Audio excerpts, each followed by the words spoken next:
Hello मेरे प्यारे दोस्तों, मेरे चैनल में आप सभी का स्वागत है। आज हम बनाने वाले एकदम रेस्टोरेंट स्टाइल मलाई कोफ्ता बहुत बढ़िया बनता है। तो चलिए वीडियो की ओर जाते हैं। तो उसके लिए यहाँ मैं एक बर्तन में 4 मध्यम आकार के उबले हुए आलू ले रही हूँ। अब इसे मैं फोक की सहायता से ऐसे मैश कर लूँगी। तो आप ग्रेटर की सहायता से इसे ग्रेट भी कर सकते हैं। तो सबसे पहले तो हम कोफ्ते बना रहे हैं हमारी ग्रेवी के लिए। अब एक एक करके हम सामग्री जोड़ते जाएंगे। तो अब यहाँ मैं डाल रही हूँ 150 ग्राम पनीर। इसे मैंने हाथों से मैश करके यहाँ डाल दिया। 2 हरी मिर्च कटी हुई,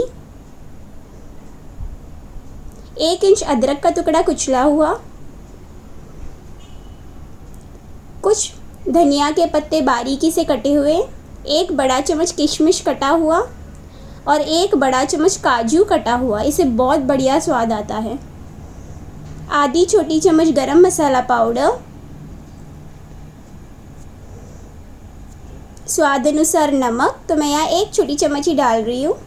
2 बड़े चम्मच कॉर्नस्टार्च यानी कि कॉर्नफ्लोर, इससे अच्छा बाइंडिंग मिलता है। अब हम हाथों का उपयोग करके इसे अच्छे से ऐसे मिलाएंगे। एकदम अच्छे से मिलाने के बाद मैं हाथ को साफ़ कर दूंगी और उसके बाद हम साफ़ हाथों से कोफ्ते बनाना शुरू कर देंगे, बस ऐसे। तो अब समान रूप में आपको एक एक करके ऐसे कोफ्ते के बॉल ऐसे बनाने हैं। तो इस रेसिपी में आपको ढेर सारे कोफ्ते के बॉल मिलेंगे और आप इसे बढ़िया सा रोटी, नान या लच्छा पराठे के साथ गर्मा गर्म सर्व कर दीजिए, बहुत बढ़िया बनता है।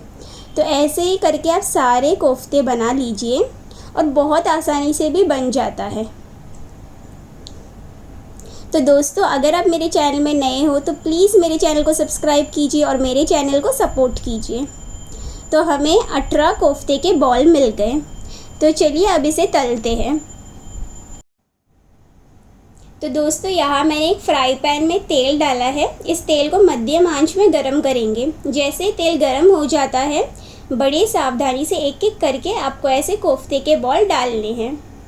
बस ऐसे, कोई घाई मत करना, एकदम आराम से तेल में इसे डाल देना। डालने के बाद हम इसे मध्यम आंच में ही तलेंगे। तो तब तक तलना है जब तक ये जो कोफ्ते के बॉल है समान रूप में तल जाए और बाहर की जो परत है वो कुरकुरी दिखे, यानी कि एकदम गोल्डन ब्राउन कलर, तब तक आपको तलना है। बस ऐसे ही बीच बीच में चम्मच की सहायता से ऐसे पलट लीजिए तो ये समान रूप में तल जाएगा। तो आप इसे ऐसे भी खा सकते हैं स्टार्टर्स में। ये जो कोफ्ते के बॉल हैं इसे केचप में डुबा के भी खा सकते हैं, या फिर आप वो ग्रेवी भी बना सकते हैं और इसे नान रोटी के साथ भी सर्व कर सकते हैं, बहुत बढ़िया लगता है।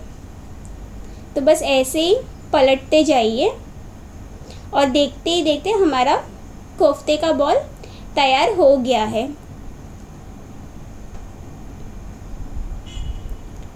तो दोस्तों, इसमें जैसे आप तलते हो ये कोफ्ते को, एकदम बढ़िया सी गुलाब जामुन की खुशबू आएगी क्योंकि हमने इसमें पनीर मिलाया है। तो आप देखोगे एकदम किचन में गुलाब जामुन की एकदम बढ़िया सी खुशबू आएगी। अब मैं ध्यान से इसे ऐसे निकाल लूँगी और पेपर टॉवल या टिश्यू पेपर के ऊपर रख दूँगी और ऐसे ही हम बाकी भी कोफ्ते के बॉल को तल लेंगे यही तरीके में, बस ऐसे। तो ये बाहर से कुरकुरा होता है और अंदर से सॉफ्ट होता है और एकदम मुंह में घुल जाता है, बहुत यम्मी लगता है। तो देखते ही देखते हमारा सारा कोफ्ते का बॉल रेडी हो गया है। तो चलिए अब हम ग्रेवी बनाना शुरू करते हैं। तो उसके लिए यहाँ मैंने एक बड़ा कढ़ाई लिया है। इसमें मैं डाल रही हूँ 2 बड़े चम्मच तेल। तेल गरम होते ही मैं इसमें डालूँगी आधी छोटी चम्मच जीरा, 6 लहसुन की कलियाँ, 1 इंच अदरक का टुकड़ा, 1 छोटा टुकड़ा दालचीनी का, 3 हरी इलायची, 2 लौंग और 2 मध्यम आकार के मोटे तौर पर कटे हुए प्याज। तो हमने ये सब ऐसे क्यों डाला है, क्योंकि हम इसे पिसने वाले हैं। तो इससे आपको कोई टेंशन लेने की ज़रूरत नहीं, ऐसे ही डाल दीजिएगा।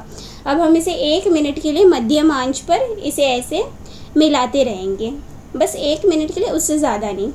अब मैं यहाँ डाल रही हूँ स्वाद अनुसार नमक। इससे जो तलने की प्रक्रिया है वो तेज़ हो जाती है। अब हम इसे ऐसे ही मिलाएंगे और अब हम इसमें डालेंगे टमाटर। तो यहाँ मैं डाल रही हूँ 3 मध्यम आकार के कटे हुए, मोटे तौर पर कटे हुए टमाटर और 15 काजू। तो अगर आपके पास काजू ना हो तो इसकी जगह में आप मगज़ का दाना भी डाल सकते हैं। अब हम इसे अच्छे से मिलाएंगे।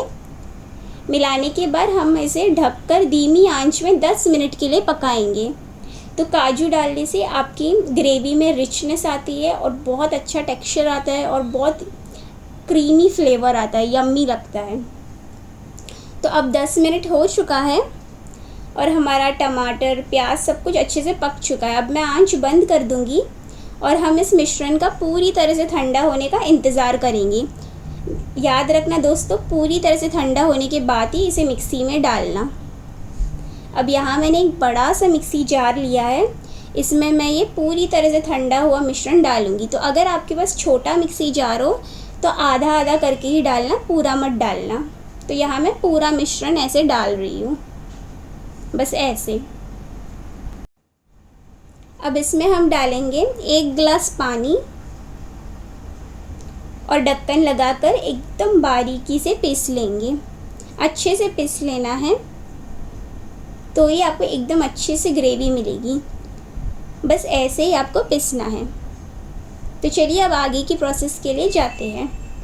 तो उसके लिए यहाँ मैंने एक बर्तन में एक छन्नी रखा है। अब ये छन्नी से हम ये जो ग्रेवी है ऐसे डाल देंगे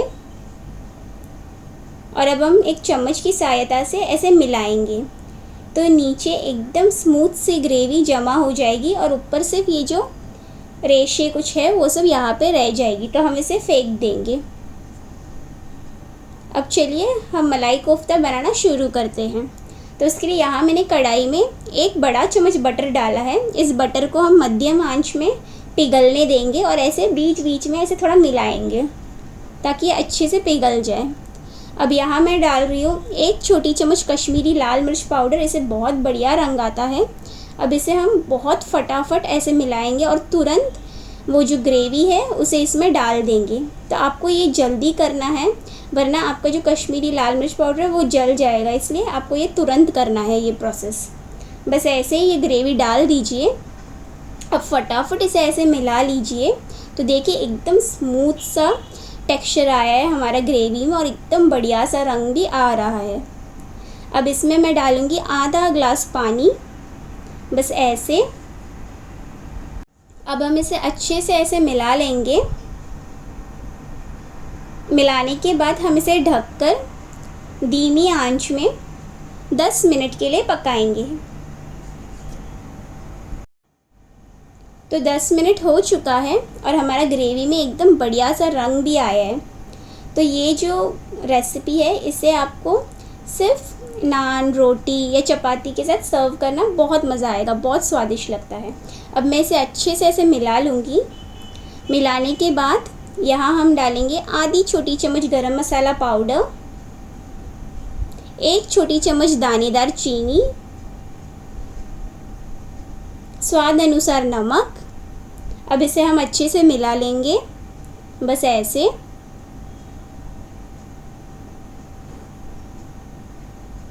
तो फ्रेंड्स मुझे ये कहना है, अगर आप इसे तुरंत सर्व कर रहे हो तो ही इसमें कोफ्ता के बॉल डालिए। अगर आप बाद में सर्व कर रहे हो तो मत डालिए।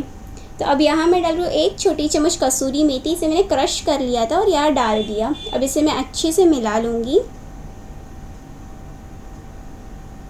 और अब हम ये कोफ्ते के बॉल डाल देंगे। तो मैं तो इसे तुरंत सर्व कर रही हूँ इसलिए मैं यहाँ डाल रही हूँ। अगर सपोज़ आप इसे बाद में सर्व कर रहे हो तो ग्रेवी और कोफ्ते के बॉल को अलग रख लीजिए और जैसे ही आपको सर्व करना है उसी समय ग्रेवी को गर्म कर लीजिए और उसमें ये कोफ्ते के बॉल डालकर सर्व कर दीजिए। ऐसे भी आप कर सकते हैं। मैंने आंच को लो ही रखा है। बस ऐसे ही एक एक करके मैंने सारे कोफ्ते के बॉल डाल दिए। अब बड़े हल्के हाथों से मैं इसे ऐसे मिला लूँगी। ज़्यादा दबाव मत डालना, बड़े हल्के हाथों से ऐसे।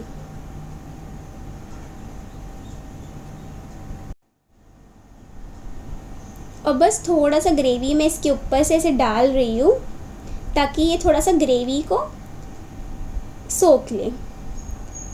बस अब इसके ऊपर हम डालेंगे कुछ कटे हुए धनिया के पत्ते ऐसे,